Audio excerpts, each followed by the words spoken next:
Get the right screen on. I do. Awesome. Excellent. But there we go. Pressing the wrong buttons. Good old Rifkin for you. Welcome back to the Starbow Ladder Cup Finals, guys. This is the semifinals match to determine who goes on to the finals. Spawning here in the lower right corner of the map, the blue Protoss RSVP. The top right as the red Zerg, it is TEHREDBANDIT. I've got absolutely nothing against RSVP when I state this, but I almost hope Red Bandit clinches it here 3-1. Just because I want to see more of those crazy tactics in the finals. I want to see more of the weird builds and the less common strategies. I don't know. I certainly like watching the weird strategies, and it's, it certainly makes for, interesting games, makes us look dumb trying to call it and whatnot. But that's my favorite part. Like, there's sometimes where, okay, you'll make an honest mistake, you'll call an engagement wrong, or maybe you look at the wrong build. Fine, that's a mistake, and that's when you look dumb and bashful. But when something really cool is going on, and you know, like, it's up to the other person to recognize, like, what happened there with the spine crawlers. Like, okay, what's that hatchery possibly going to be for? For a lot of us, it was very obvious it was going to be spine crawlers. But for RSVP, who's in the moment thinking, like, okay, gotta get my +1, gotta get my +1, gotta get speed lots, gotta get speed lots. Wait, there's a hatchery? What's going on? It throws you for a loop, and it's really hard to take a breath, sit back, and analyze the situation, because you're in the moments. So for us, it's really funny we get to enjoy it. But for these players, man, it must be so frustrating realizing, like, in hindsight, that was so obviously spine crawlers, right? Yeah, RSVP, just... He's gonna be able to take care of that if that happens again, for sure. Well, that's really nice, too, is, for him, he'll never forget when he sees a hatchery outside of his base like that. For the rest of his career as Starbow, he'll know what's going to be for. That's not something he'll easily forget. But those links coming out for Red Bandit, again, this is something he does like to do a lot. If I could kind of, again, give him a reference, I kind of called him TLL earlier, but in this regard, I'd also call him Bly at the same time. Always out with these early links, always ready to do aggression, and he did get that, or he will get that quick scout. It's kind of a 50-50, I know, but there we go, confirms the forge, sees this down. Even with the wall coming, the cannon's already complete, so these lings are going to be kind of limited. When Meltbug Boost finishes, you can consider diving past later on. But yeah, he just fully walls that off. Overlord? The probe is blocking it. No Overlord. Well, I mean, a probe's gonna go down pretty quick, right? It's still not worth it though.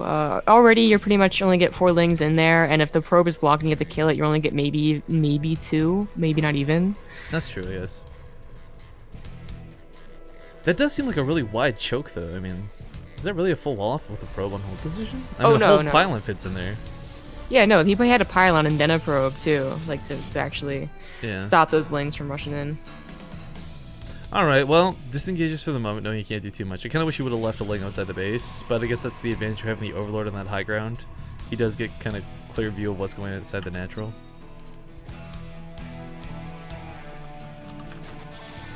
You know, this is a map too, where again that faster third may not end up being worthwhile, because the one that's close is of course minerals only, no gas, and the one that's got gas is very exposed. There was a time too when we first started casting Starbow, and when Starbow was still really new before the ladder cups, where we'd see a lot of players going for those ninja bases, or as ZvP likes to describe them, more of like the more exposed thirds, depending on like how far away it is. I guess classifies ninja versus exposed, but that's kind of fallen off a favor, and I think a lot of Starbow players have kind of realized like that's a thing. So we constantly see scouting. We see random Zergling Zealots in the corners of the maps all the time, and I don't know if Red Bandit's going to even go for a third, quite frankly. There's a drone on this side of the map. Oh god. No! He's going to do it again! No, why? Like, RSVP is, like, for sure going to be able to be like, oh, okay, now I know what to do. Now he sees it. Well, no, this is a great point of what we were talking about before, though. Like, he sees this, and, again, his response is never going to be, oops, what do I do? Now it'll be, okay, you know what? Reverse clean this up really quickly. Let's get those out a little bit faster.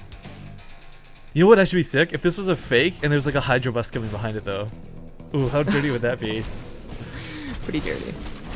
Well, Lings are going to try and keep us alive as much as they can, but the Zealots are not going to be focused away from this like they were last time. And of course, with their back to the hatchery wall, it actually plays against these Lings. They can't quite get that full surround. And Zealots, as we do, slice them and dice them. These Lings get a big puddle of blood, but not a lot of Zealots going down here. Although with the Queens finally getting their slow butts over, they'll be able to do that in Rage Trick and do quite a bit of damage to these. Concern though is you may have lost a little too many Lings. There's 12 more on the way though. Too many Lings, the health of the hatchery is also pretty low. I still think he does. Like he's able to do it. You know, bring the drones over now. Well, those queens get in range once more. There we go. So Zell's gonna be focused up here pretty quick. But even this alone is kind of a nice move. By taking all that energy away from the queens now, they're not gonna be able to. Pardon me? That micro, that one zealot, just took away so much of the queen. Yeah. Both queens actually go down. It means there's actually not gonna be that nurturing swarm transfuse heals that we would normally love to see. And I think RSVP, we're talking about perhaps going a little too far ahead. Who needs reavers? Who needs anything else if you can do this with zealots? Drones kind of arrive. It's a bit awkward. Like, hey guys, what's oh nope.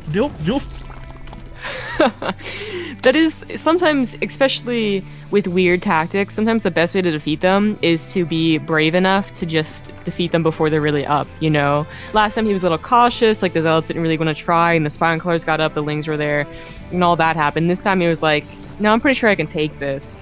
And he takes it really, really well. Now it's a red bandit down by half the supply of RSVP. If the queens are alive at home, of course we see nurturing swarms going top of the spine colors to build them faster.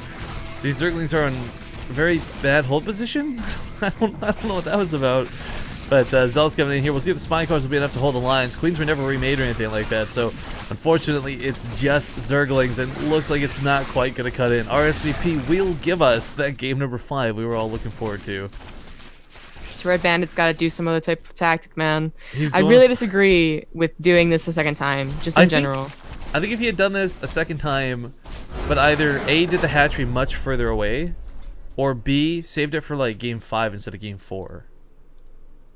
Because yeah, you're right, doing it back to back I think was the mistake there.